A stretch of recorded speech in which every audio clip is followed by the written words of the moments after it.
Hello everyone, welcome to the channel. आज हम पाठ्य योजना 27 डिस्कस करेंगे।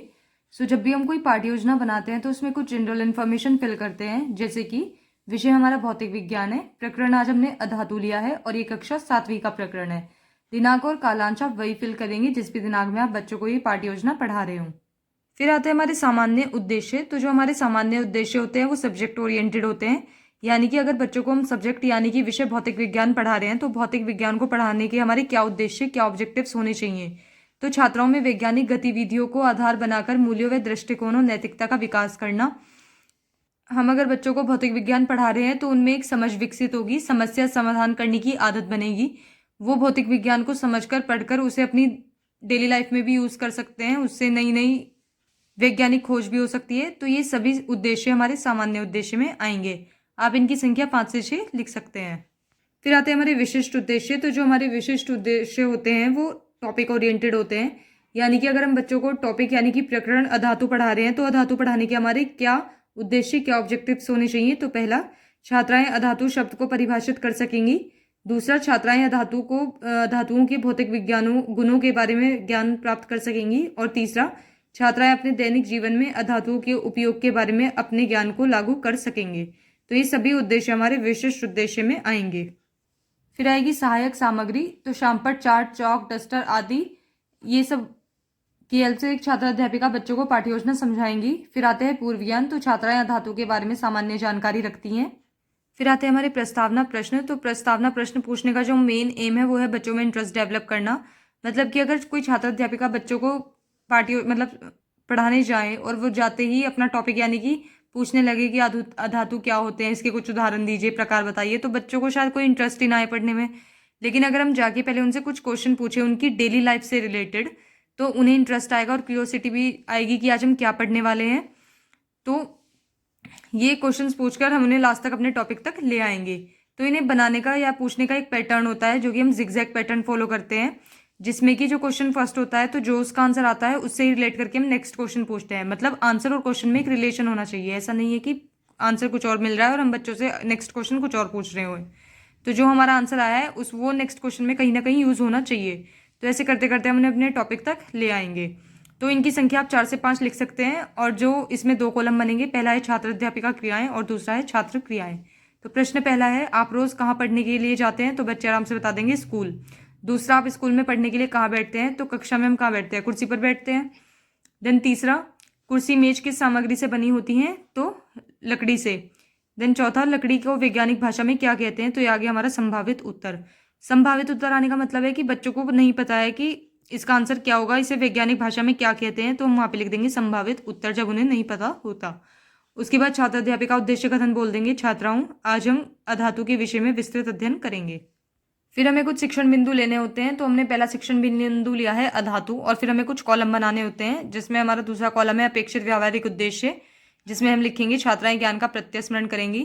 फिर हमारा नेक्स्ट कॉलम बनेगा शिक्षण अधिगम अनुभव का, जिसमें छात्र अध्यापिका क्रियाएं में सबसे पहले छात्र अध्यापिका विकासात्मक प्रश्न पूछेंगे। फिर हमारा नेक्स्ट कॉलम बनेगा छात्र क्रियाएं का, जिसमें छात्राओं के आंसर लिखे जाएंगे। और फिर नेक्स्ट है शिक्षण विधि या प्रविधि।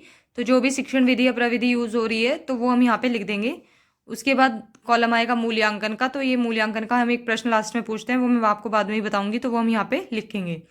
तो छात्र अध्यापिका क्रियाएं में विकासात्मक प्रश्न में इनकी संख्या 2 से 3 होती है, और ये टॉपिक जस्ट शुरू करने से पहले पूछे जाते हैं और उनसे रिलेट करके ही पूछते हैं, ये भी हम अलग से नहीं पूछते हैं। तो प्रश्न पहला है, आवर्त सारणी में प्रथम धातु कौन सा है। तो बच्चे आराम से बता पाएंगे, हाइड्रोजन। दूसरा, अधातु क्या है। तो ये आ जाएगा संभावित उत्तर। तो जब भी संभावित उत्तर आ जाए इसका मतलब बच्चों को नहीं पता, तो अब इसको छात्र अध्यापिका बताएंगे। देन उसके बाद शिक्षण विधि या प्रविधि। तो ये प्रश्नोत्तर विधि है, यानी कि हमने बच्चों से प्रश्न पूछे और उन्होंने उत्तर दिए हैं, तो ये है प्रश्नोत्तर विधि। फिर आता है छात्र अध्यापिका कथन। तो एक रासायनिक तत्व जिसमें धातु के गुणों की कमी होती है और जो आयनों, एसिड, ऑक्साइड और स्थिर हाइड्रोजन यौगिकों को बनाने में सक्षम होता है। उदाहरण के तौर पर हाइड्रोजन, क्लोरीन, फ्लोरीन आदि।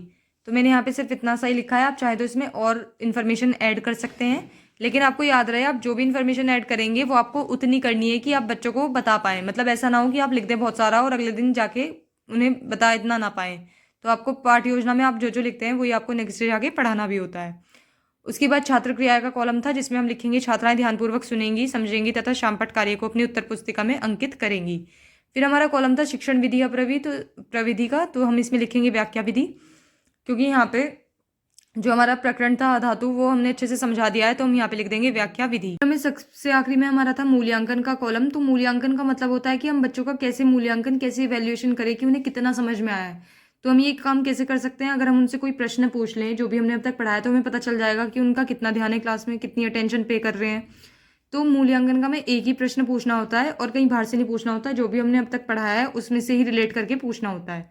तो प्रश्न है अधातु के कुछ उदाहरण दीजिए। फिर आता है हमारा दूसरा शिक्षण बिंदु, जो कि हमने लिया है अधातुओं के भौतिक गुण। तो उसमें कॉलम आएगा दूसरा अपेक्षित व्यावहारिक उद्देश्य, छात्राएं ज्ञान का प्रत्यास्मरण करेंगी।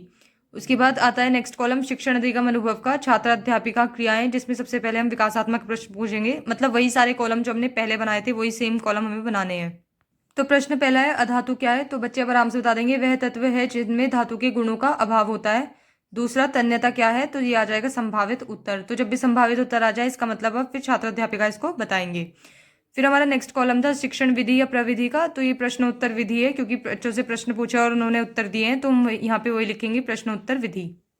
फिर आता है छात्र अध्यापिका कथन। तो पहला है कार्बन को छोड़कर गैस गैर धातु प्रकृति में नमनीय नहीं है।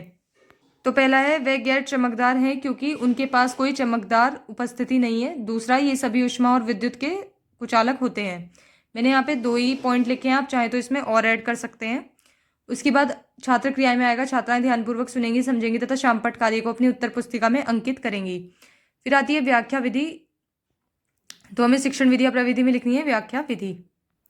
फिर आता है हमारा लास्ट में मूल्यांकन, तो यह हमें हर एक शिक्षण बिंदु के आखिरी में ही पूछना होता है। तो प्रश्न है क्या धातु विद्युत के सुचालक होते हैं।